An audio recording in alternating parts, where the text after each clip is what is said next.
नमस्कार, मैं सुयश। जिसका इस देश को डर था या भारत के नागरिकों को डर था या भारत के नागरिक जो यूक्रेन में रह रहे हैं उनको डर था, वही हुआ। नवीन हमारे बीच जो भारतीय छात्र था वहां पर, वो अब हमारे बीच नहीं रहा। ये कह सकते हैं कि शायद सही मायने में वो शहीद हो गया। दो देशों और दो देशों के बीच में विचारधारा जो चल रही थी उसकी लड़ाई में वो पिस गया। लेकिन सोचने और समझने की बात यह है कि आप तक जो इंफॉर्मेशन पहुंचाई जा रही है सोशल मीडिया के जरिए और मेन स्ट्रीम मीडिया के जरिए और हिंदी पत्रकारिता के जरिए, क्या वह इंफॉर्मेशन सही है या वो गलत है। मेरे पास कोई ऐसे ज्यादा संसाधन नहीं है जिसके चलते मैं आप सबको किनारे चल रहे फ्लैशबैक में पीछे जाकर बैकग्राउंड में दिखाऊं कि ये चीज यूक्रेन में हो रही है और इस समय रूस का स्टैंड भारत के प्रति क्या है या दुनिया का स्टैंड भारत के प्रति क्या है।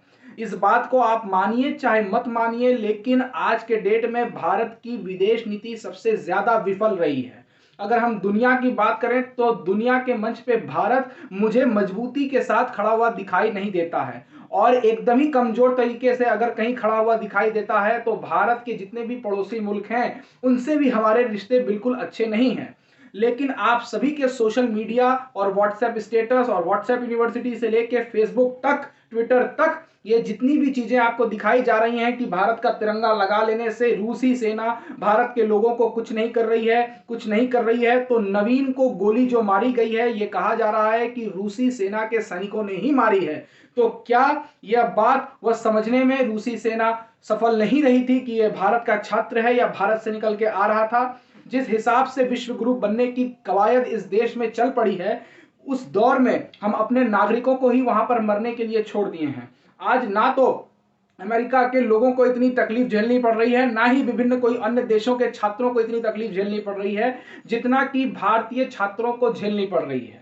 जब युद्ध नहीं हुआ था और इस बात की आशंका थी कि 20 फरवरी तक चाइना का जो बीजिंग है वहां पर ओलंपिक्स जो चल रहे थे, उस ओलंपिक्स के खत्म होने के बाद ही, जो गेम चल रहे थे उस गेम के खत्म होने के बाद ही रूस यूक्रेन पर हमला कर सकता है।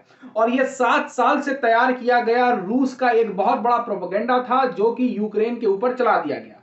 यह बात भी सही है कि यूक्रेन कभी भी भारत के साथ खुले तौर पर खड़ा हुआ रहा नजर नहीं आया है। जब जब जरूरत पड़ी है तो यूक्रेन पाकिस्तान का राग ही गलाते हुए नजर आया है। लेकिन यूक्रेन में जो नेतागण हैं और जिस विचारधारा के नेता वहां पर बैठते हैं, वह भारत के प्रति जो भी सोच रखते हो, लेकिन वहां पर रहने वाली जनता है और जनता के दिलों में क्या चलता है क्या नहीं चलता, इसके ऊपर निर्णय नहीं लिया जा सकता। निर्णय इसके ऊपर लिया जाता है कि वहां पर रहने वाली जनता है, इंसान है, इंसानियत है, जिसके चलते भारत के किसी भी एक व्यक्ति को नुकसान ना हो।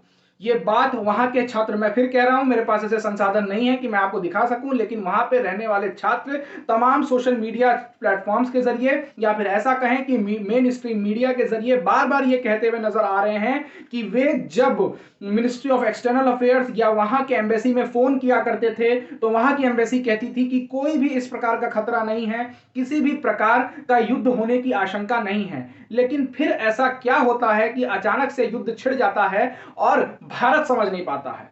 जब अमेरिका के राष्ट्रपति बार बार 21 जनवरी से लगातार अपने नागरिकों को वहां पे निकलने की अपील कर रहे थे और वहां के नागरिक निकले भी। कीव में 20 लाख की संख्या है, तकरीबन वहां पर 15 लाख से भी अधिक संख्या ने अपना देश छोड़ दिया।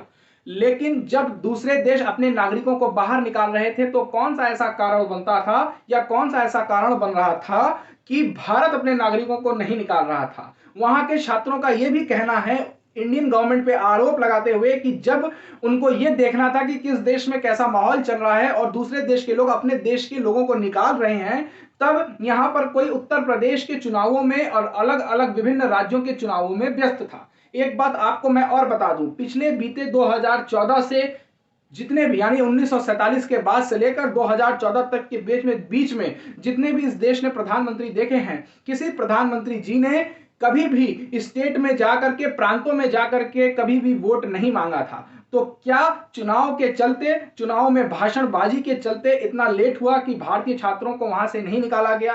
कौन कैसा है पढ़ने में, कौन कैसा नहीं है पढ़ने में, इसके ऊपर तुलनात्मक अध्ययन नहीं किया जा सकता है। जैसे हर फूल सुंदर होता है और हर फूल की अपनी अलग खासियत वैसे होती है, वैसे ही हर छात्र सुंदर है, हर छात्रा सुंदर है और हर छात्र और छात्रा की खासियत अलग अलग होती है।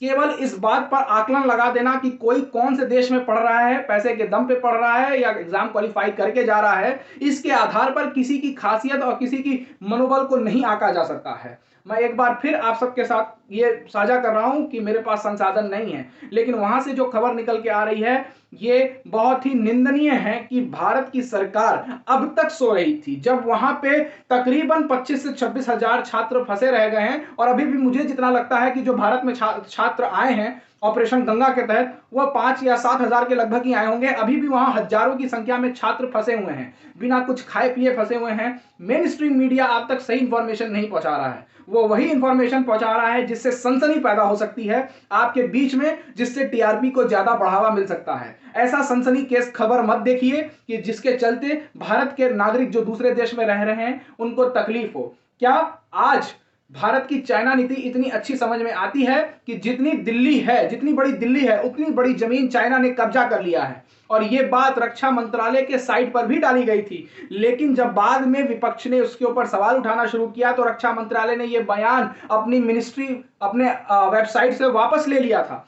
फिर क्यों इस देश की जो मेन स्ट्रीम मीडिया है वह सच दिखाने से पीछे हट रही है? या फिर अगर सच नहीं दिखाना है या फिर उसको अगर सवाल विपक्ष से ही करना है तो क्यों नहीं तरीके से सवाल किया जाता है? क्यों नहीं सारी चीजों को सामने रखा जाता है? क्यों आधे अधूरे सच को इस देश में रख करके इस देश की पढ़ी लिखी जनता को मूर्खता के एक कुएं में ढकेल दिया गया है और जो बची हुई पीढ़ी है उसको भी अब धीरे धीरे बर्बाद करने की ओर लेकर जाया जा रहा है? सोचिए अपने दिमाग से, हालत बहुत गंभीर है। यूक्रेन में फंसे हुए छात्र या जो भी नागरिक हैं भारत के, उनके सुरक्षा वापस लौटने की कामना कीजिए। बहुत बहुत धन्यवाद।